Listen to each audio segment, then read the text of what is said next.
Hey guys, alright, it's Brett from Iron Body Martial Arts here.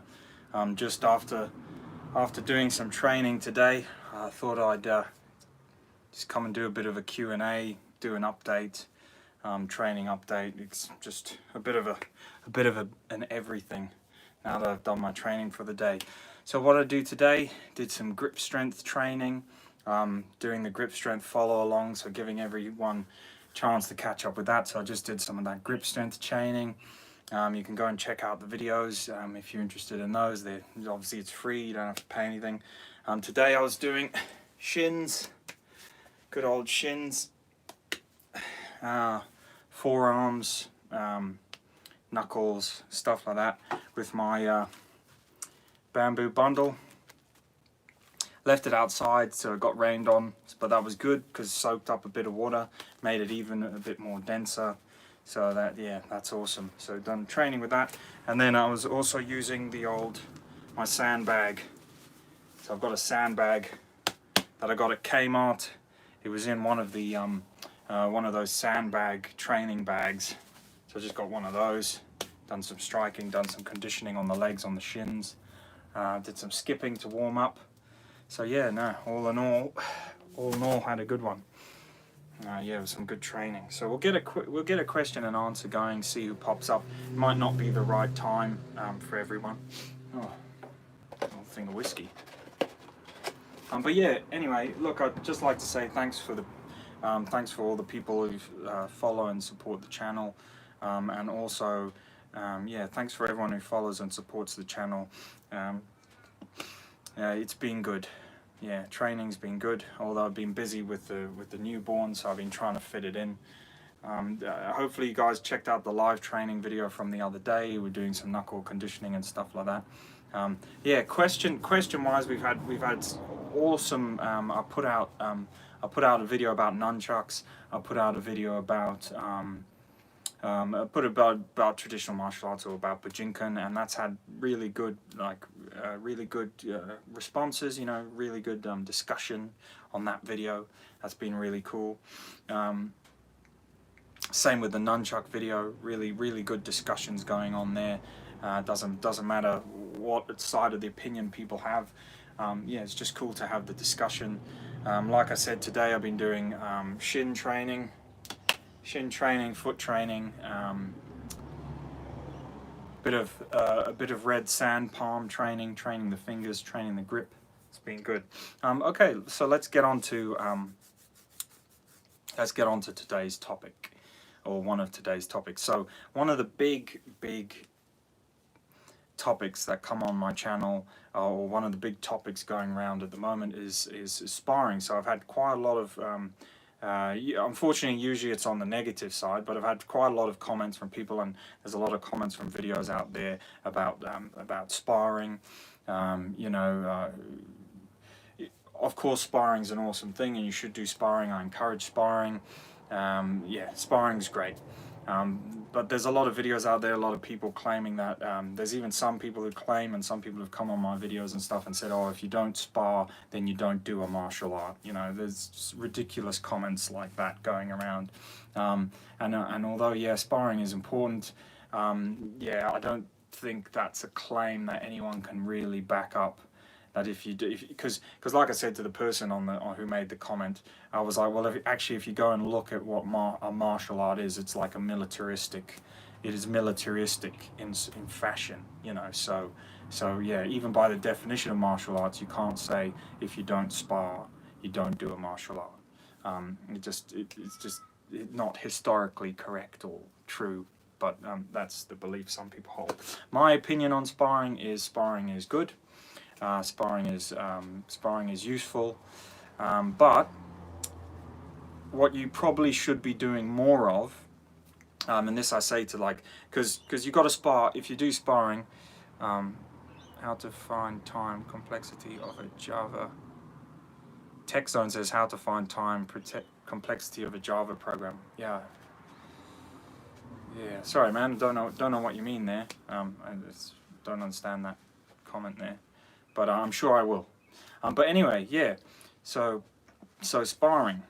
Sparring is good, but one of the topics I wanted to explore today, and I did want to make a video on it, is that a lot of the Muay Thai clubs, boxing clubs, MMA clubs, whatever you want to call them, a lot of the clubs, and also the MMA club that I was going to up until recently, a lot of the clubs, if this is why I don't understand these sparring comments from people. Probably mainly because they're inexperienced martial artists, or they're just trolling. Because the mainstay of what you do, you guys will probably know. If you go to a Muay Thai club, a boxing club, or whatever, if you just did sparring all the time, it's not very good. You're not gonna learn. You're gonna learn, but you're not gonna learn as well. So what you should be doing is sparring. You should be sparring right. So if you're gonna be sparring, you should be drilling. Yeah, in most good proper clubs, you don't walk in and just everyone's sparring 24/7. They're drilling things, they're drilling techniques, they're drilling methods, they're drilling throws, they're drilling whatever martial art it is you're doing. You're drilling it, and then you're kind of like pressure testing it, or you're doing semi spars, or you, like for instance in jiu-jitsu, you can do the flow sparring, but then you do the real like high intensity rolling. But what I'm trying to say is there's a lot of people out there, and there's even some channels out there who someone says, is it possible to train martial arts? Tech Zone, well, you can answer that question for me, Tech Zone. Tech Zone says, is it possible to teach martial arts to orangutans? Well, you answer the question. Go on. Let's see what you write. You tell us. But yeah, so sparring. So yeah, I reckon there's a lot. Sorry, I lost my train of thought. But there's a lot of channels out there. There's some channels out there whose opinions are being respected, and all they do is it's like some guys who are not very good, and they're doing sparring. And then you get channels with sort of high-rated martial artists. People like Sifu, Yang Li, and traditional stuff, or be it Aikido or whatever it is, traditional martial arts. You get other channels with other big martial artists, Okinawan karate and stuff like that. So you got some kids playing around, doing a bit of sparring, wearing pads, and talking about pressure testing.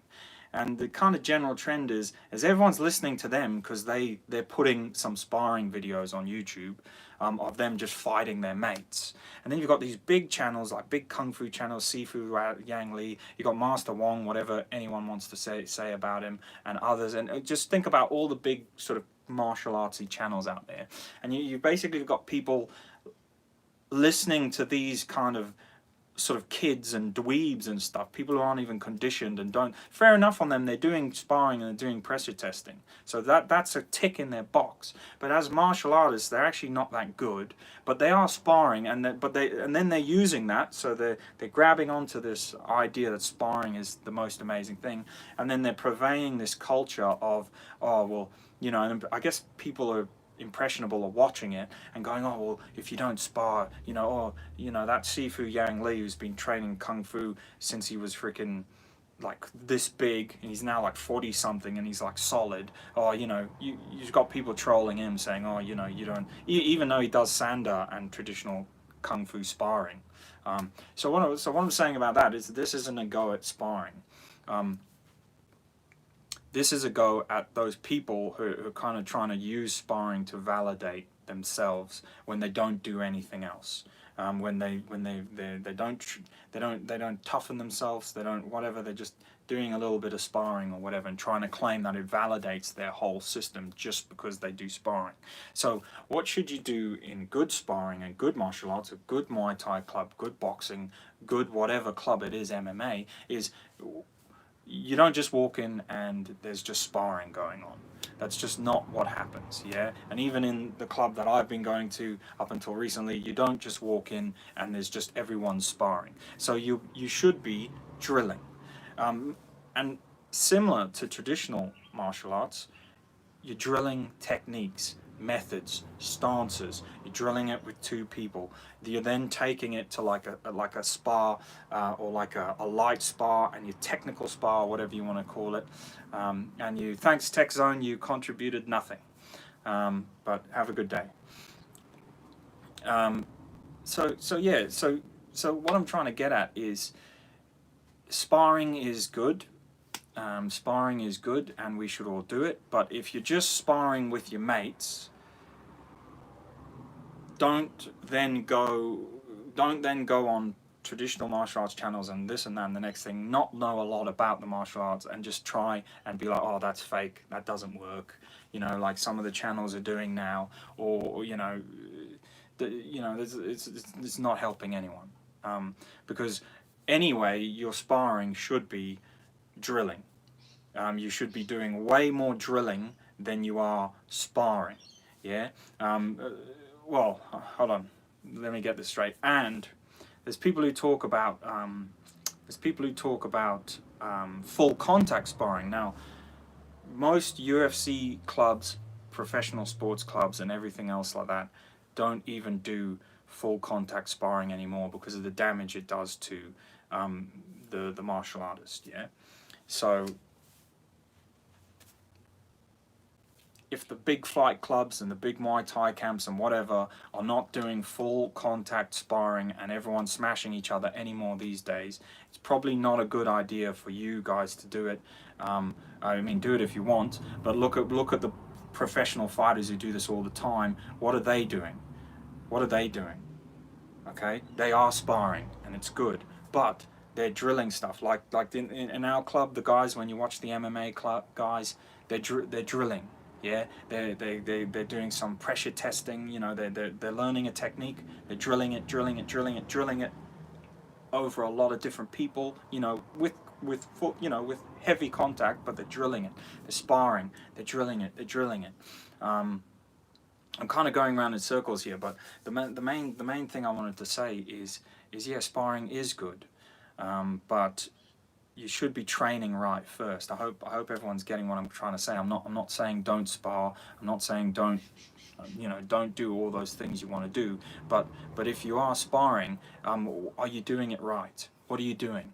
Are you practicing techniques and then trying to apply them? Are you practicing a principle, trying to apply that, or are you just doing free for all, where maybe you're not learning much, but you're getting experience of like combat? So that's what I'm saying. If you're going to do it for any length of time, you need to be trying to add some kind of skills to your sparring, so you're going to get better. Are you practicing your guard? Are you practicing your movements? Things like that. Those are cool things to do. Those are cool things, and the proper ways to train.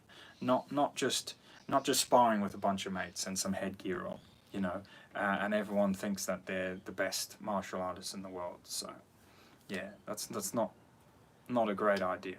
Hopefully everyone's got the gist of what I'm trying to say here. I'm not trying to say sparring is not a good thing. I'm trying to say that people should, if they want to, spar correctly.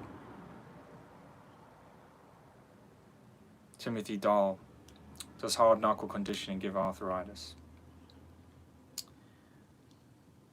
Oh yeah, Tim. Well, that's an interesting question. There's probably a whole list of like lots of martial artists out there who've got problems from hard knuckle conditioning. I guess it depends how you do it. There's this sort of Japanese style, there's the Okinawan style way, there's the Chinese way, where you're using Ditto and stuff like that to help your body heal itself. There's lots of masters who don't have any problems. There's some masters who develop like very calloused hands and stuff, and the dexterity is not that good, but they're still, fine. They can still hit their hands doing what they want it to do, which is be dangerous. Yeah, there's again lots. There's in the world of Kung Fu, there's many sort of secrets out there and different methods of doing the same thing. But yeah, there's certainly a lot of guys in the Kung Fu world who train into longevity and don't have any problems. But then I suppose for the amount of those guys that there are, there's probably also people who bust up. So I'll get back to you. I mean, I've been training. Some people are predisposed to rheumatoid arthritis. I've been training since I was sort of 13, 14. Hard style conditioning. I used to train it not that well. as in I probably, compared to how I do it now is more advanced. Back then it was more like the karate kind of way, where I was just smashing my hands, which even then isn't correct to call it the karate way, because the true karate way is better, is more advanced than that, like more technical. But yeah, so far, I'm, 15, 16, 19 years later, I'm all right. My fingers they're all right. Yeah, a little bit knobbly here and there, but they work fine. Yeah, I've got dexterity. I don't wake up with pains and aches in my hands. So yeah, we'll just have to wait and see. But it's a good point. Do you want to excessively condition your body?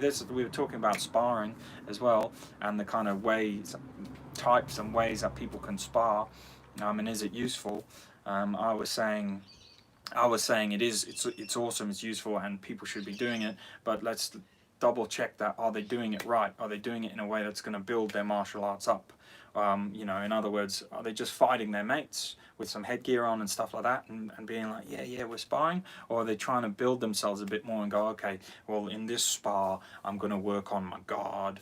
I'm going to work on movement. In this spar, I'm going to try and use my hands. In this spar, I'm going to try and work on my legs, so that they actually develop themselves.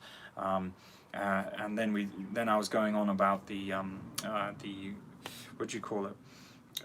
Full contact sparring, which I don't think, it used to be very used, and it used to be the in thing, but now full contact sparring's kind of gone out the window with MMA, with the big MMA fight camps and clubs, and because the science and the technicality of the sport's going up, this idea of full contact sparring's kind of gone out the window. Yeah, so that begs my question. If you're not doing full contact sparring and you're doing like normal sparring, which is awesome, and all martial arts should give it a go, then you shouldn't be really dissing on the other martial arts that much, although people do. There's also different reasons why people do stuff. I don't know. Well, anyway, it's no skin off my back, because I've been training at an MMA club. I was straight into the sparring, and I really enjoyed it when I got the chance to do it. Do I want to do it every day? No. Does it interest me doing it every day? No. But does the club do it every day? No, they don't.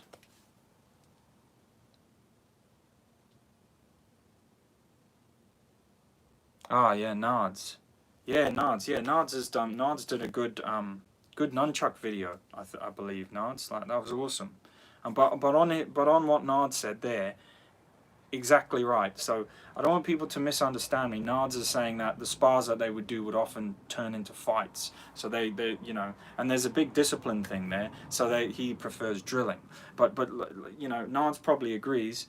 Drilling, I'm probably going to get flamed, because no one, maybe I haven't got my point across, because people get very defensive when you talk about sparring. But yeah, what Nards is saying about drilling, is actually what the clubs do. It's what the MMA fight gyms do.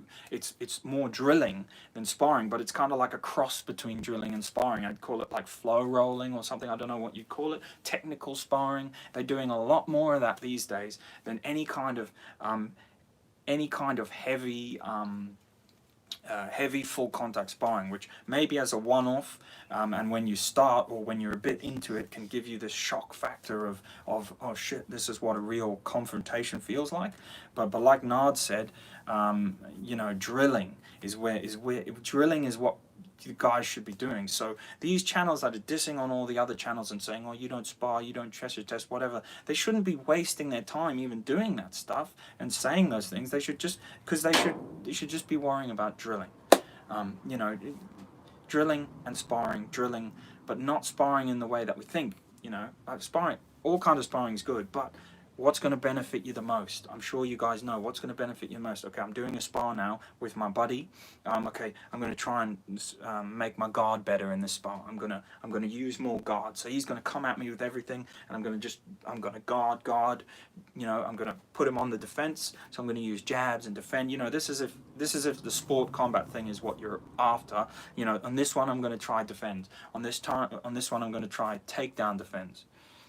On this one, takedown defense. On this one, you guys get my picture. It's good. Timothy says, what do you think about knife? What do you think about pressure testing? Look, pressure testing anything is great. You know, pressure testing anything is great. And also, one of the big sparring debates out there, and I wanted to make a video on this, is people saying, oh, if you don't spar, you don't do a martial art, and you know, this and that and the next thing. It's great, but what I was saying to them, and what I was saying to like martial arts journey and stuff like that, I was saying, well, what about weapons? Because you know, there's a big hatred for traditional martial arts like Bujinkan, Jiu-Jitsu, like traditional Japanese Jiu-Jitsu, whatever, you know, Aikido, whatever. So what about weapons? Yeah, so like we talk about the knife work. So again, you can be great at Muay Thai, great at, and there's even like a big push against Krav Maga, and you know, all the kind of, it's kind of like self-defense arts versus MMA and fighting arts, and someone's made a divide somewhere. But it's a general narrative online. You guys might agree with me or not. I don't believe in that narrative, but I see it out there. And it's like, well, hold on, guys. What about weapons then? Like, you can be great at boxing. You can be great at Muay Thai. You can be great at all those things, and those are arts that I enjoy. I haven't had much experience with boxing, but then what about a weapon? Someone picks up a baseball bat. Someone picks up a knife. You see, you might be doing your crappy Bujinkan, and I say that I used to do it, so I'm not ripping on Bujinkan people. You might be doing your crappy Bujinkan or crappy Jiu-Jitsu or crappy Aikido, like they call it, but you from doing those things, you might have a bit more idea of distancing, rhythm, timing when it comes to weapon use. You might be able to pick up a broomstick and defend yourself with it nicely, which is more kind of applicable out there in the real world. So I think both camps need to understand, like, you know, it's absolutely true. The traditional martial arts camp of those sorts of martial arts and the self-defense martial arts need to realize that if they want to fight in the ring, then each individual has to train to fight in the ring. Yeah, that they can't pretend like they can do nothing and then go in the ring and they'll be legends. Yeah, which they won't be. But then to the same extent, this camp here, which do the sport martial arts but also, you know, effective martial arts that are dangerous and can be used out there in the real world, because you can punch and kick and elbow and knee, and that's awesome. They need to also realize that fighting and fighting are different things, and I tell you guys that as like someone who's done law enforcement for like 11 and something years. Yeah, so there's a few thumbs up there, and hopefully people realize that I'm not flaming any one camp here, because I'm kind of in all camps, because I've been around the whole scene for years. Yeah, I'm in it all. So, but what I'm trying to say is, from my law enforcement experience, the fighting martial art, UFC, MMA, Muay Thai, and the traditional martial arts need to realize that they're in two different camps. And these guys can't go into that one and pretend to be legends, because they get beaten up, and that's what we see online a lot of the time, but not all the time. Because they don't train for the ring, and that's something I also realized when I went to the Jiu-Jitsu and the MMA fight club that I went to. You know, the wrestling, the whole wrestling game, all that stuff, and just the ring craft it's a whole art you have to learn. But then similarly, if you take people from that camp and you put them in my world, where you're on the street, say on the street, police, dealing with live people, unpredictable, and all those facets of stuff, and weapons and this and that and accoutrements, then it's a completely different camp. It's a completely different camp. So finally, when it comes to the whole sparring thing, this is why I don't really prescribe to the whole sparring is the ultimate test thing. Yeah, and I think it's unfair of people to say that to you, and it's misinformative, and it gives people a false sense of security. Timothy says, how big of a role do you think physical strength, speed, and conditioning play in a fight? Well, Tim, there's an old saying in Kung Fu, which is something along the lines of like one measure of strength is worth like 10 measures of skill It's something along those lines. It's a translation. But what it basically means is strength. Strength is a big deal. Size, strength, physical conditioning, power. There's a reason why fight martial arts have weight categories, and it's exactly the same thing out there in the real world. And take it from me as someone who, someone who has to deal with like people who are much bigger than me, much more angrier than me, more people than me. I've got my backup as well. But like, when you go into, when you even in, that exists in both camps. When you see someone who's big, you immediately go, oh shit, look at that big bastard over there. When you see someone who's like Knuckles or freaking gnarled, it might not mean they're a good fighter, but those are the things out there that you go, oh shit, this guy, he may know how to. They call them impact factors. We call them in law enforcement. We call them impact factors. Oh, that guy's knuckles looks like he can throw a punch. For all we know, he's just bust his hand badly and it's swollen and he can't really throw a punch, which is what you find out from a lot of them. And they've just got one move. But yeah, like Tim asks, size and things like that make a big. I tell you what, strength and grip strength make a big deal, because my years of traditional kung fu training, doing the strength and the grip strength and the conditioning and stuff, and when the amount of people who flame that training, which I don't know why, but there's so many people from the fight camp who flame that kind of training, and they shouldn't do, but they are right. There's lots of better stuff you could be spending your time on, but at the end of the day, for someone on their own, it's just basics. Hit, punch, kick, punch, condition, trying to make it in a realistic way. So when I then went to the fight club that I went to, and I was training in for a couple of months, before I had some work commitments now that put it out the way, conditioning, the bone conditioning, grip strength was great in BJJ. I mean, obviously I've been around the martial arts world. I've done traditional jiu-jitsu for years, so I'm not a novice when it comes to locks and stuff like this. But I'm no big deal when it comes to newaza jiu-jitsu ground fighting. And but I have rolled with the sort of brown belts and purple belts and all those in the past. So I'm rolling with guys in our club, and I wasn't getting destroyed. I was holding my own, because in my mindset I was like, okay, I know these guys are more technical than me. I know they're better than me at what they do, but I have been doing martial arts my whole life. I have been engaged in jiu-jitsu. I've got some tricks up my sleeve. I've got this grip strength. I've got this. I've got that. I'm going to use it. I'm going to see. First all, I went there and told them I'm just going to be like, oh, look, I'm going to see if I can survive or cause you guys problems, because you're a purple belt, you're a brown belt, you're this, you guys should just destroy me. So I'm not going to be a spaz, but I told them, like, I just want to see if I can survive. I'm not pretending. I've been in martial arts for some years, but I want to see if I can survive. And that's how we did it. So when I was first rolling with these guys, that was their cue as well to not go too, obviously they could have probably destroyed me more, but to not go too easy, like I'm a new person, oh, but he's done martial arts, but he's done jiu-jitsu, he's a strong guy, okay, we're gonna go for him. And yeah, I wasn't disappointed, because I would tell you guys,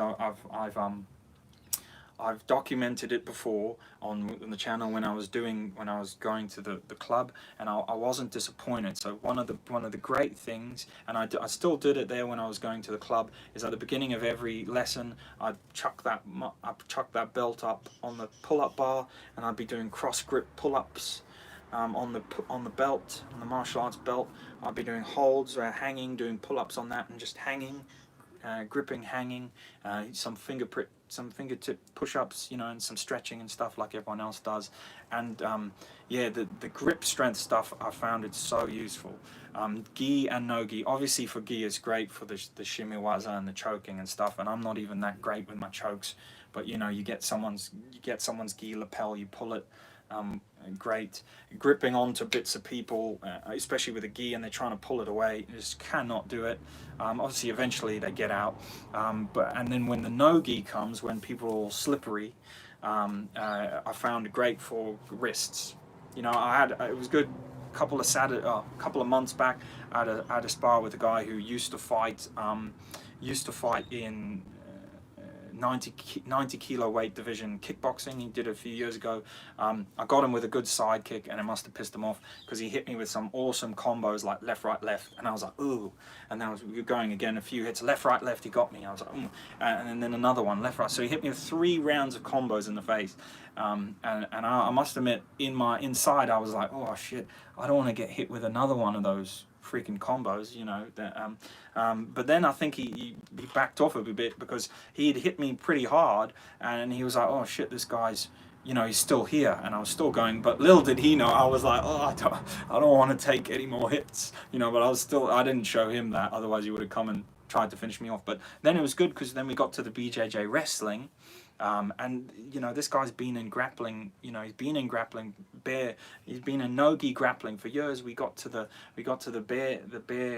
BARE grappling, no-gi grappling, and yeah, the grip strength, man. Like obviously, I've got some technical ability, but it's not great. But the grit, and yeah, you can't just sit there and rely on strength the whole time. But with what I'm saying, with a couple of months of training BJJ and also my jiu-jitsu background, and then wrestling this guy who sort of in stand-up was throwing some nasty combos at me, and well, at least in the sports side of things, causing me trouble. Then when we got to, obviously in real life, it would go straight down to the wrestling. We got to the wrestling, and yeah, I was just got his wrists. And it was just like that, and he was trying stuff and moves, and I was weaseling out of them and spazzing out of them, and yeah, we had a good, strong, like proper go, and yeah, I just, you know, the amount of times I would just get both of his wrists like this with the grip, pin them like that, and he just couldn't do anything, and I was on top. And he was, you know, trying to move, and I was just pinning those wrists, and he was literally trying to yank his wrists out of the grip, and you know, this went on for, you know, we were at least 5 minutes we were wrestling, and that's tiring, you guys will know that, and he would get out of the grip after about 2 minutes, and then he would get got again, and he'd just be like, oh, and of course, in real life, I'm on top, you know, you could headbutting, you know, like I had a real situation recently where I went to the ground with someone outside in real life who was attacking me, and I had to like apprehend them. We went to the ground, they got on top. I managed to throw them over by taking away a post and flipping them over, as you guys would probably know in jiu-jitsu. You know, people post out like this. You just scoop one, and then you can hip them over, and they can't do anything. So anyway, long story short is I was on the top, and the first thing I did when I was on the top is 2 headbutts. 2 headbutts. You know, and that's the difference. That's the difference between like real life and, you know, gym. But everyone can do that. Those guys can do it. Traditional martial artists can do it. So in real life, we can all do stuff that we can't do in the gym. But anyway, back to the gym story. Rolling with this guy in the gym, and then yeah, I managed to get him in some crazy like some leg. I managed to get my leg around his neck and just lock a weird neck triangle in from behind or from sideways, and I managed to choke him out. So anyway, that goes to show. But grip strength. Sorry, I trailed off there, but grip strength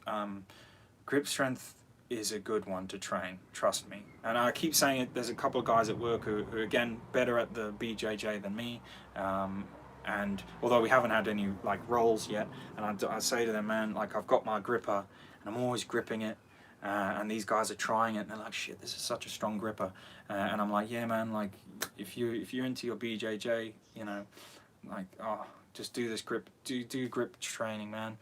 There's a reason why old grandfather Gracie has like big fat freaking wrists, you know, from all that gripping, Anyway, so yeah, will we ever get to the bottom of the sparring debate? I don't know. It's just a shame that there's people out there who push this narrative of like, you know, your martial art isn't real unless you spar, and I get their point. Like they've got a point. Just like martial arts journey, like I said to him, it was his fault. You know, he shouldn't have gone 10 years in his martial art. He shouldn't have gone 10 years. Tim says, what pound grip strengths do you use? He shouldn't have gone 10 years in his martial art without sparring, without testing it, without even any kind of physical training. What look, with all the due respect to martial arts journey, you know, like I don't want to diss the guy, and I've already made a video about his stuff, but with all due respect to him, like, man, did he ever kind of look in the mirror and go, I think I can fight someone, you know, like, could he run 3 kilometers even? You know, did he have any endurance? Did he have any actual strength? You know, unless he was obviously totally, completely misled by his martial art or by his instructor or whatever. But I mean, I've had mates who've done Aikido. I've got a mate who trained Aikido in Japan. He trained the more aggressive style of Aikido. So he would have known about that style. They call it Steven Seagal style, but it's not Steven Seagal style.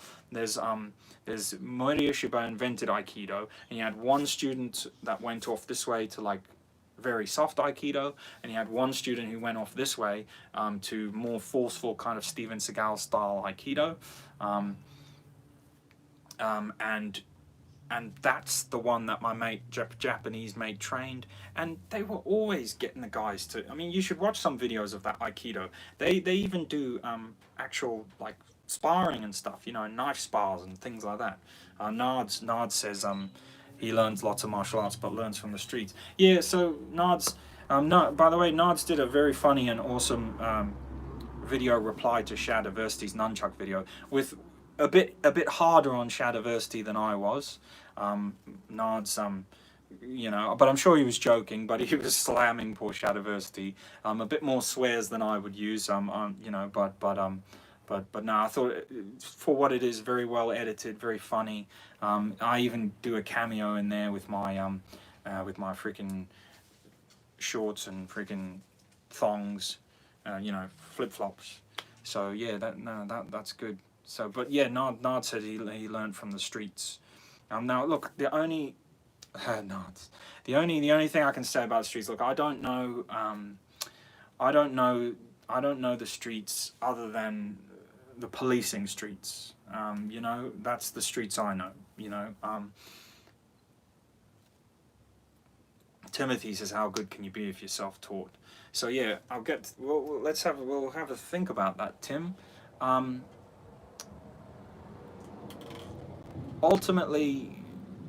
Ultimately now these days, with the things that are online, I mean, you know, people used to slam on online learning and this and that and the next thing. You can do whatever you want. I always say this to people. You know what? It's not about how good you can be if you're self-taught. It's about being, and that's what I've tried to do with this channel. And that's why I defend conditioning and I defend traditional arts, because it's not always about being how good you can be. It's about being better than you would have been. That's why I defend traditional martial arts. Better than you would have been. So let's take martial arts journey, for instance. He realized after 10 years that everything he did in martial arts was shit. Yeah, but at least up until that point, he had that experience. He trained martial arts, he went out and did something, he did a social thing, and you know, he at least had some kind of self-defense skills. You know, he was better than he would have been. What would he have done if he stayed home and did nothing? If he didn't do his 10 years of Aikido, now he's like a top YouTuber because he did his 10 years of Aikido. But if he didn't do it, you know, what would he have been? He's just been like nobody, like me and you, just a freaking nobody. Well, you guys are probably somebody. I'm a nobody. But yeah, so that's a big ethos, I like to say. And you know, lots of people over the years have attacked my channel and conditioning and stuff like that, even though my channel is only touted as a conditioning, endurance, toughness training channel. I'm not Mr. Sparring, I'm not Mr. Fight Club. Oh, Tim says Catch Jiu-Jitsu made a nice video on Aikido. Yeah, I'll have to watch that one. I just wish I think these channels who are saying these things are only doing it for views. Yeah, even Icy Mike came out now eventually, all these years later, I like Icy Mike, he's alright, but he's irritated me since he came along, because I've seen exactly what he's done. Because I'm like, someone cannot be that ignorant. I sent him a video reply about, because he dissed on conditioning, and he did a video on bare knuckle where he said to train bare knuckle you mustn't train bare knuckle, you must wrap your hands and stuff. And I was like, my head was exploding. I was like, this guy who doesn't know anything about training bare knuckle, who doesn't punch well bare knuckle or anything, because he proved it, he's telling us about bare knuckle. There's bare knuckle channels out there. There's just no martial arts involved. There's bare knuckle channels out there where they're punching the sand balls, the medicine balls. You know, there's a whole core of bare knuckle people, and you've got Icy Mike. You know, like I said, I don't nothing against Icy Mike, but you've got Icy Mike going, yeah, nah, bare knuckles garbage. Don't. And I couldn't believe someone could be that ignorant. I thought it was for views. It must have been for views, because, like, seriously, the amount of videos he put out that was super ignorant, but it must have been for views. Anyway, all these years later, he's kind of done a backflip recently, and he's put out a video saying, look, you know, it turns out it was ignorance. Like, I can't believe an adult can be that ignorant, but it turns out it was ignorance. You know, he got schooled by Jesse Enkamp, or not schooled, but he learnt a bit from Jesse Enkamp. He did this, he did that, and all these years later, he released a video where he was like, look, I was ignorant. I thought it was for views. So actually, I like him more than I did. I never disliked him, but I like him more than I did, because he came out finally and said, look, I was ignorant. I can't believe an adult is that ignorant. You would have, but that's the way people are. People don't always think in both camps. The biggest, and do you know what the biggest thing about that is? I think it's an ego issue. I always say ego is the death of a martial artist. It's the what I do has to be the best.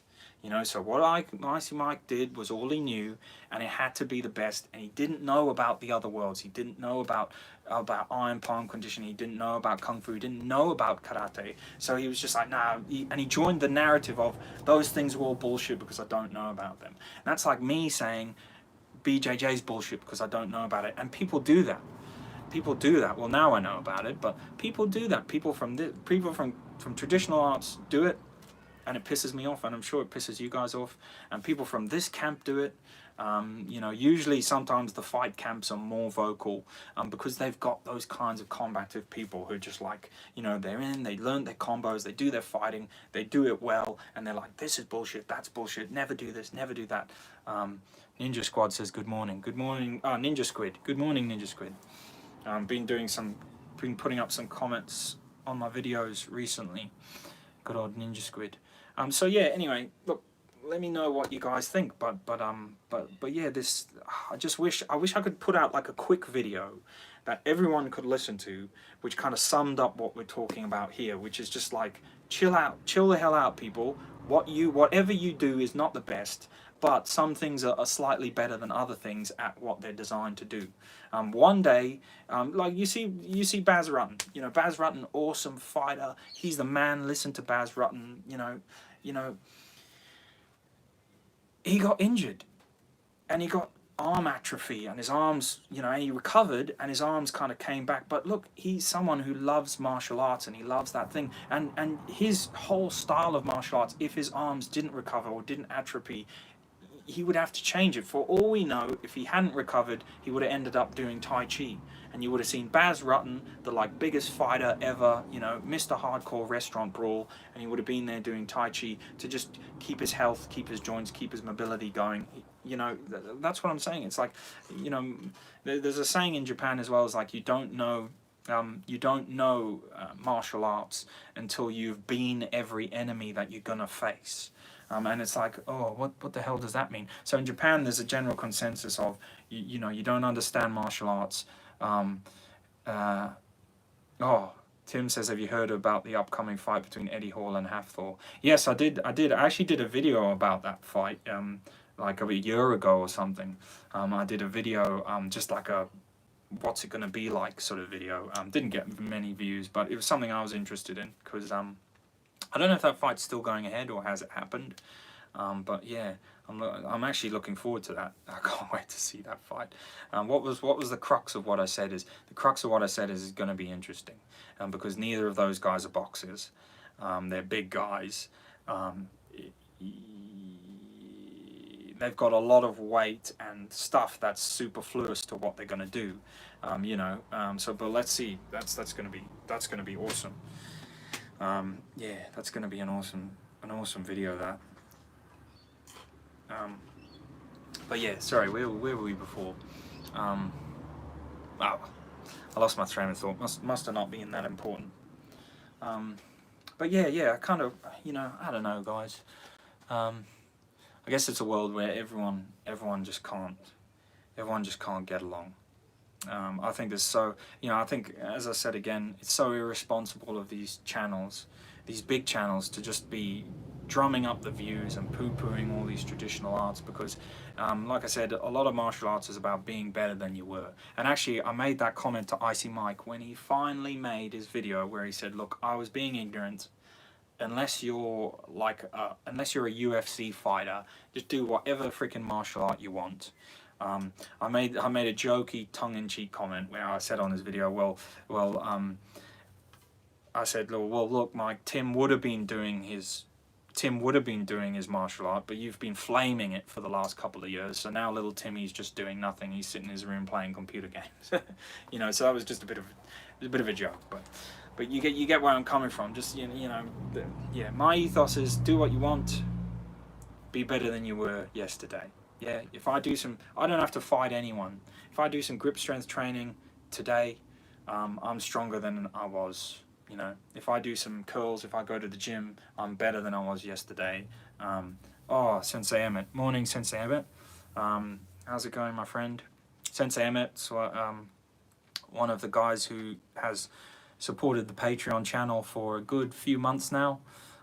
He's currently, because he supported it for a good while, I gave him the Iron Body Martial Arts Iron Hand course to help his learning, or to have, which is kind of the idea with the Patreon channel of mine, is that people, follow some of the stuff or train it, and then we can see how it goes.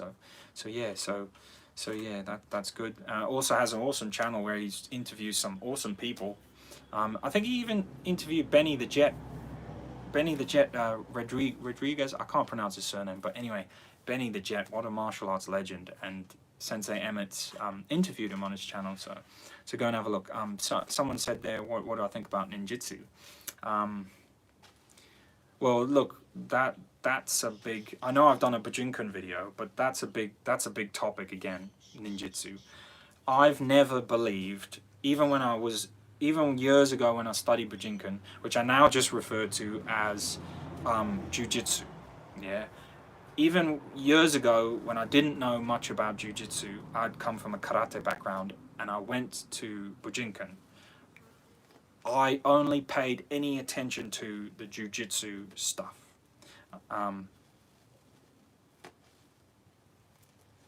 The guy from Ip Man finally toned down and grew hair. Is that a reference to me? I don't know. There must be someone on Ip Man. Awesome film, by the way. One of my favorites, Ip Man. You don't mean the wrestler guy at the end who wrestles him. Yeah. So with regards to ninjutsu, I only ever believed in the samurai jiu-jitsu part of it and was interested in that. And I was unsure. I wasn't interested in all the ninja stuff, and the clubs that I trained at distanced themselves from that. So we were basically studying and look, sorry if this upsets the Bujinkan community, because I did do a video in support of them, but yeah, personally, I was doing my kung fu training. I had my karate training, and some other stuff, traditional Okinawan karate as well, and I didn't buy into the whole ninja thing. So this was, this is 10 years ago or more. So yeah, I didn't buy into the whole ninja thing. I enjoyed training the traditional jiu-jitsu side, and I was a little bit intrigued by the whole ninja side of things of ninjutsu, but I didn't believe in that stuff.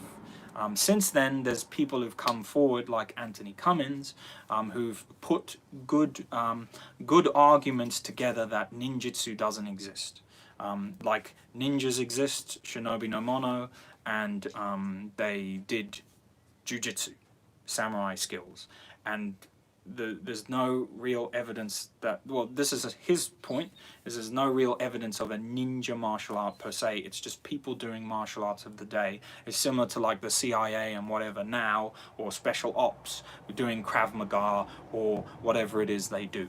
Yeah, you know, yeah, it's just an amalgamation probably. I don't know, but that's an interesting topic. I am interested in it, and now there's like manuals that old Anthony Cummins have published, like the Banzen Shukai and Shoninki, and all, you know, these are all things that have existed in Japan and been readily available, and they are real things, with espionage skills and old stuff. But yeah, that's an interesting topic there. Okay, what have we got comments wise? Yeah, so some awesome comments there from Timothy. Thanks, Tim. Tim's got some awesome questions there. What were we talking about? Well, we were talking about sort of this trend online from some of the bigger channels or whatever, that you know, if people aren't sparring and they're not doing sparring videos, then they're not doing martial arts, and it's a constant battle between these two camps. My personal opinion is, which I might not have made clear before, but like my personal opinion is sparring is awesome, sparring is useful. I would hope all martial artists would do sparring. But also, like when I do sparring or when I train, I try and do it something that will benefit me more than just sparring. You know, like you know, just sparring is like drilling. So like, and that's what I was saying before, is if you see a lot of the martial arts camps, the Thai camps, the MMA camps, the big ones, whatever, they're sort of drilling stuff. You know, it's like you learn this, drill it, go and practice it, have a little spar, come back, drill this, drill that. That's the way that they're doing things, rather than, you know, just two guys and their mates just kind of hitting each other and tapping each other and not learning a knot. Great for a beginner, because you can learn that pressure of being in a real combat. But then we were talking about the fact that, like, anything you face in a spar or whatever, even in a full contact spar, is different to like what you will face in the real world. You know. It's I don't know how to explain it. The feelings are different, the ethos is different. Hopefully people get where I'm coming from, and my support of saying that is from my 11 odd years of like law enforcement experience, but I'm sure like other military guys and whoever, or bouncers, anyone who's been like in a street fight or attacked will tell you that sometimes it may have played out, you know, we're not talking schoolyard stuff here, but sometimes it may have played out like a spar or a fight, where you see like those guys on those videos and they're squaring off. But I've not been in a single confrontation, and I've been in a number of them over the years, over the 11 years. I've not been in a single confrontation where there's been any kind of squaring up whatsoever. Okay, everything's been finished prior to, at the point of squaring up, prior to, or slightly after an attack. Literally, that's my truth to you guys from 11 odd years. So let's see what comments we got. So Tim says, Timothy just says, do you think it's possible to strain your striking so you can end fights in one shot? Well, we go back to old Masutatsu Oyama, the founder of Kyokushin, who is well known for his strength and conditioning.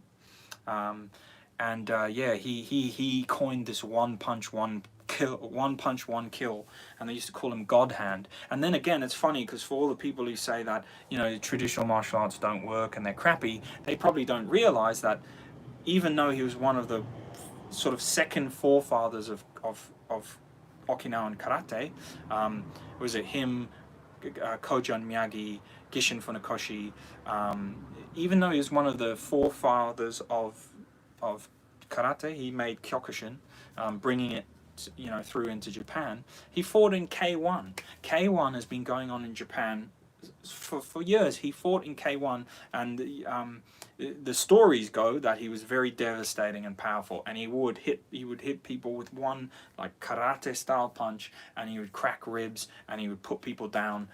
But it would be interesting because I'm going on the stories here, and I know that he did compete in K1 and he was successful. However, I haven't actually seen his record or anything like that. So if someone could dig that up, that would be awesome.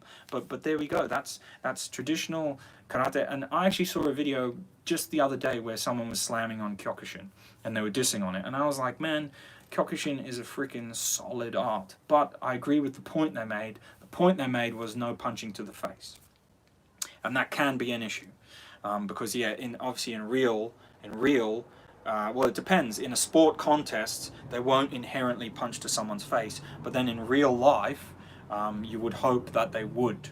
But then you fight how you train. That's true.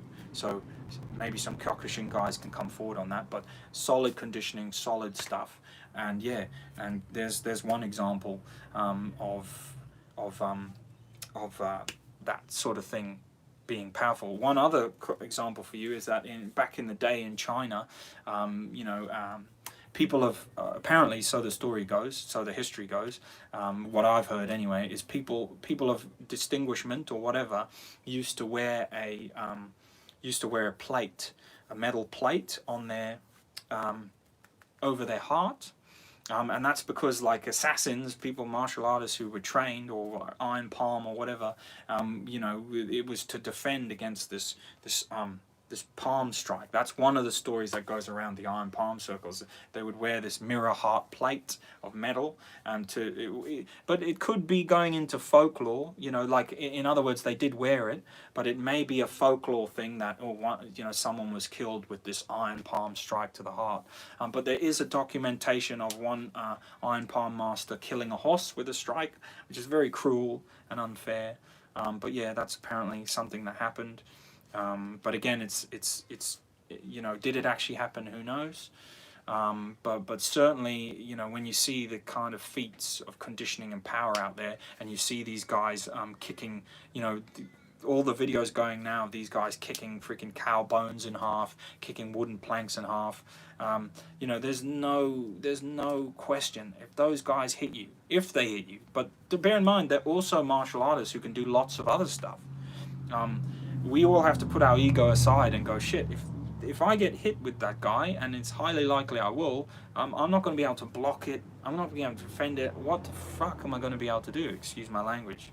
When I've got to use BJJ or something. Sensei Emmett says his view is sparring is like bench press. If you go to the gym, the bench press is important, but there's lots of other areas that need work too. Don't forget leg day.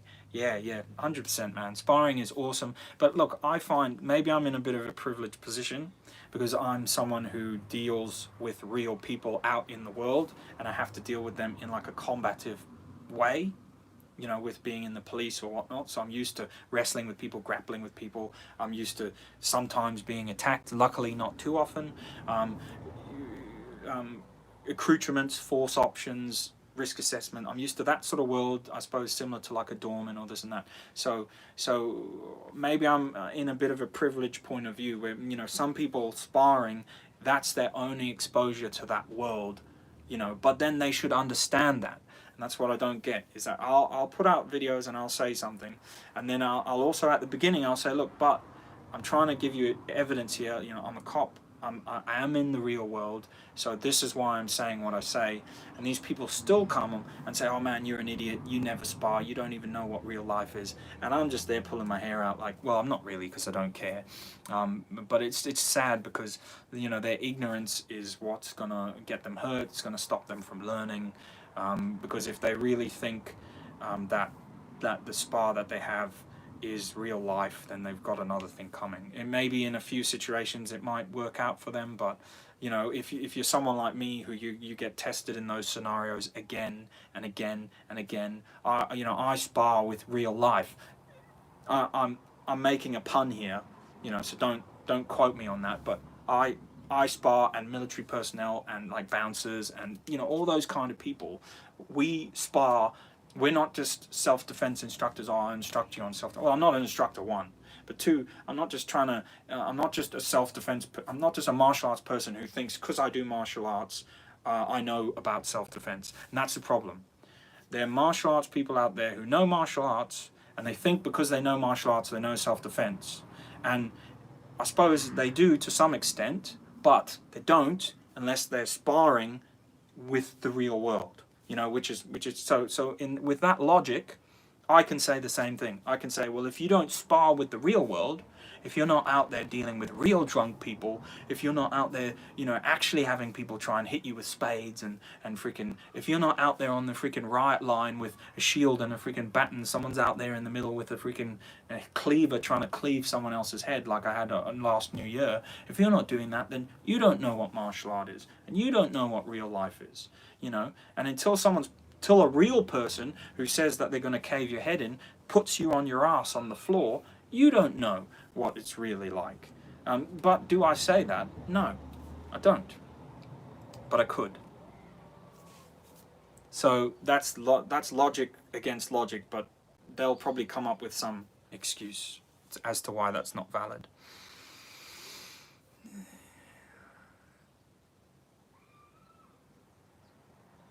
Did you see the video with Eddie Hall said he hit his trainer in the body when he had pad and broke his ribs? Tim says, I've watched Kyokushin fighters lose fights against other fighters because they couldn't defend their head well and they were able to take hits to the body. Yeah, Tim, that is a big thing, and I agree with you, mate. And that's also why I naturally left the karate world, because I used to do Shotokan karate. We used to do like, you know, sparring of sorts. Yeah, we used to spar, but I felt like, one, I didn't feel like I could do anything with my hands and legs. Pardon me.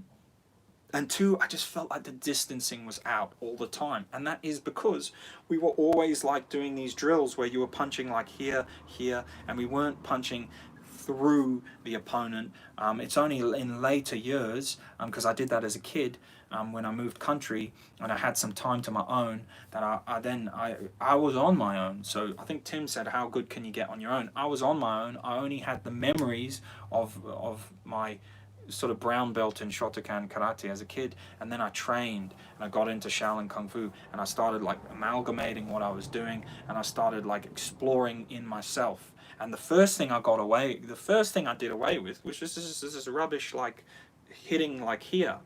I was like, why have I been doing that? You know, I trained, and then I had some spars with my mates, and the stuff, although I wouldn't do it now, but the stuff I was doing was all right for who I was, just doing some karate blocks and stuff. Now I wouldn't do them.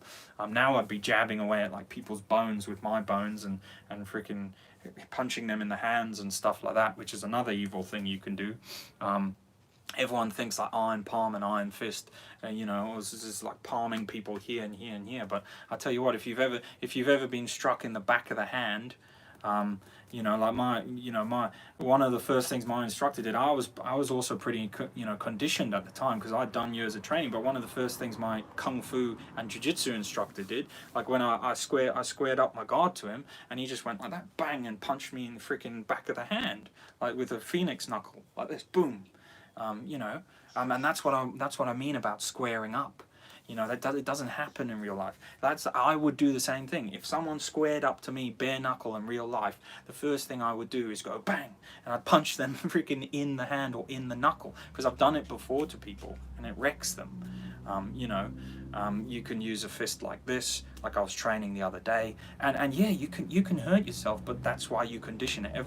People might be saying that is the most stupid advice in the world, to punch someone in the hand. Well, yeah, it is dumb, but it does end fights. It does, because I've done it. Bone attacks, they call it in jiu-jitsu, they call it koppo jitsu, also known as attacking the spine. But yeah, bone attacks end fights, and that's why traditionally in jiu-jitsu they're done, is they work. Actually, that's the reason why, it's one of the reasons why, like historically, apparently, why Western boxing guards changed from this, because when the Americans took boxing over to Indonesia, the Indonesians were doing all these evil, like, freaking fist destroy elbow strikes and stuff to their fists, because their fists were just right out there and punching them in the fist and stuff, apparently. But again, I would like to see the evidence of that story. It's just a martial arts story that exists in the manner, but apparently it's meant to be true.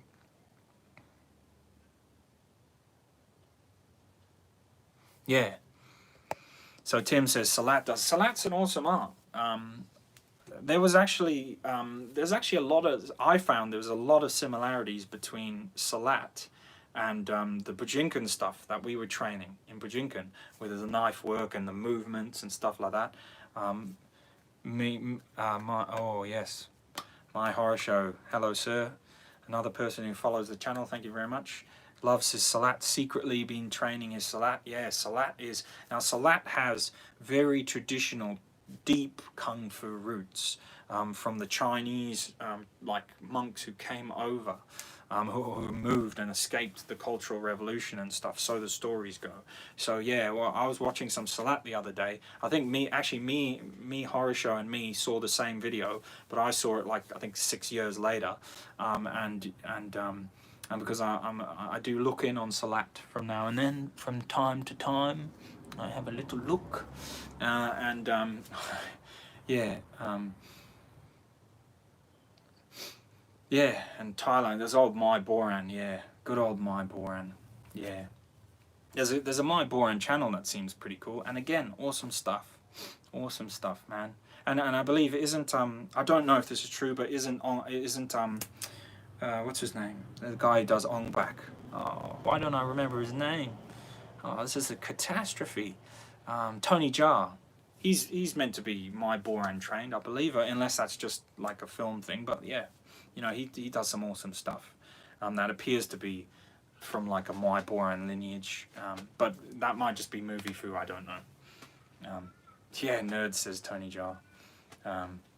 Yeah, and again, for anyone who's joined, Nerds did a good video on nunchuck video in response to Shadiversity. Yeah, I mean, I'm not angry with Shadiversity. Yeah, no, he's fine. I didn't actually know about his channel, which is ridiculous because it's such a huge channel.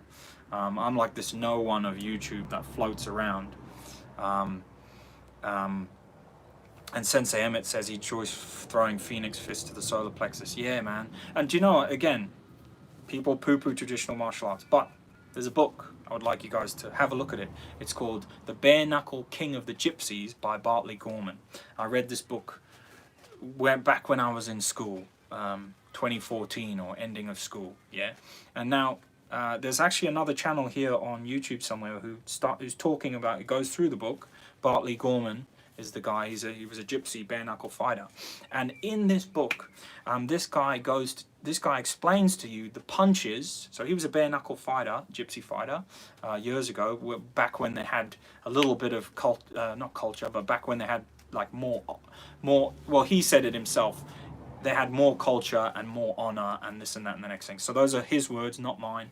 I don't know anything about gypsy culture. Don't want to offend anyone, but those were his words. But anyway, he describes pretty much every single traditional martial arts strike and how he used to use them on people. Yeah, so he used to use a Phoenix Eye Fist, which is the same as Kung Fu, but he didn't know Kung Fu or anything, but he developed them. He used to use a Phoenix Eye Fist into people's eyes. He used to strike their eyes like this. He speaks about the strikes he used to use against people's ears. Hold on. Yeah. I was just doing a video. I was just doing a video chatting to the guy. Oh yeah, I'll come on in. Anyway, he talks about all these strikes that he would use on different parts of the face, and it's pretty much a textbook of traditional martial arts strikes. So again, that annoys me because people will hear what Bartley Gorman did and say, oh yeah, well, he obviously did those things, they're real, and he worked them out. Maybe he had some martial arts influence, but he doesn't mention it. He worked them out. He used to strike people with all these weird martial arts strikes that we talk about. But then you show them and you talk about them in a kung fu context, and people will just be like, oh man, no one ever does that. No, this is bullshit. No one, you know, people just poo-poo them. But there we go. So Bartley Gorman, Bare Knuckle King of the Gypsies. Yeah. So have a look. Anyway, what do we got here? My message called me away.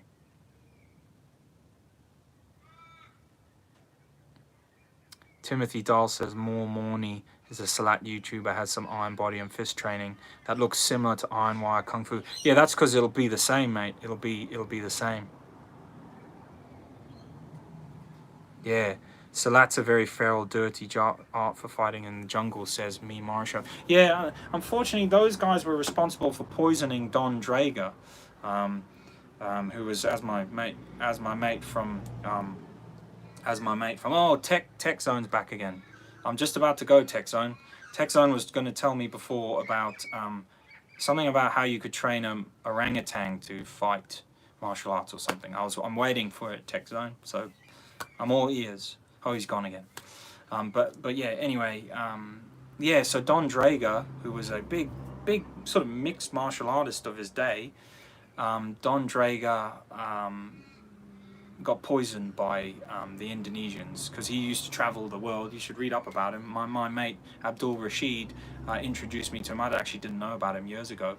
Not in person, I mean, introduced me to the fact that he existed, and he was just a white guy who went around training martial arts. And I think the guy in Ip Man is loosely based on him as well, the wrestler that he wrestles. But anyway, yeah, he trained all sorts of martial arts, and his journey led him to the Indonesian arts, and he got poisoned by some jealous Indonesians. Just didn't like him, or maybe he insulted them, maybe he was a bit cocky. So the story goes, they poisoned him. Okay. Anyway, guys, look, thanks for tuning in. Awesome response on here with people and questions, and lots of names I find familiar. Timothy, lots of questions. Me Horror Show, Tech Zone. Oh no, Tech Zone's gone. Sensei Emmett. Lots of guys.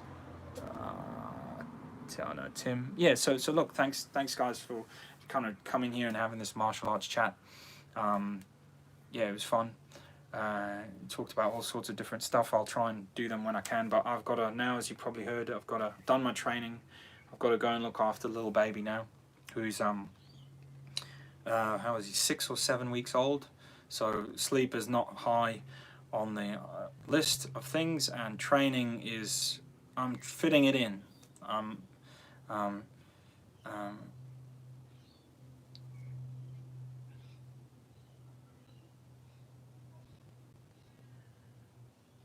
Sensei Emmett, the new jowl. By the way, the new jowl is awesome. Been using it for 2 weeks now. Did you get the Plum Dragon did to Joe? Sensei Emmett? Sensei Emmett's one of the guys who follows the Patreon. Yeah, let me know how the Iron Body Martial Arts Iron Hand course is going for you. Lots of stuff in there. Lots of awesome stuff. So anyway, thanks guys. Oh wait, Tech Zone's here. Okay, Tech Zone says, apparently you'll have better luck teaching. Oh, wait a minute, there was a chimpanzee that got taught martial arts. He used to come on TV and do kicks and stuff. There we go. So Tech Zone taught us, he actually reminded us of something. You guys probably seen him. There's this guy who used to walk around with this chimp. He wore a gi. It's an old clip, and he used to get this chimp to do back kicks and stuff. So yeah, that's obviously Tech Zone's addition to the comments. Very good. Nice to have you, sir. But yeah, anyway, guys, I'm going to go now before I get in any more trouble.